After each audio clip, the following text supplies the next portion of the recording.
You might have seen it on social media, a warning to parents about a new type of strawberry-flavored meth that drug dealers are using to target children. But is it credible? Channel 3's Lena Lai verifies. The social media warning is dramatic. A new drug called Strawberry Quick looks like candy, but is methamphetamine that's strawberry flavored to appeal to kids.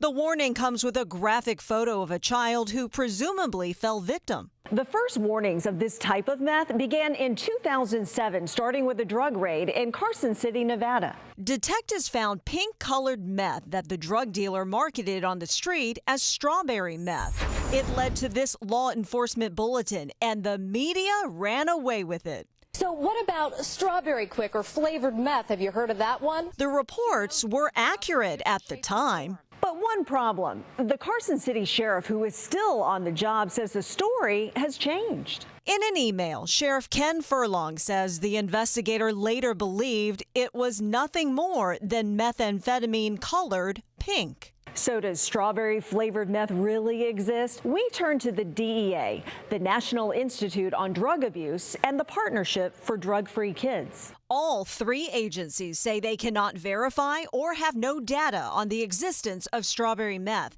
And oh yeah, those graphic photos, we found them in a medical journal, a case report of a South African girl with a viral infection. One of the references used, pediatric dermatologist Dr. Amy Paller at Northwestern University. We're seeing warts in a child with immunodeficiency.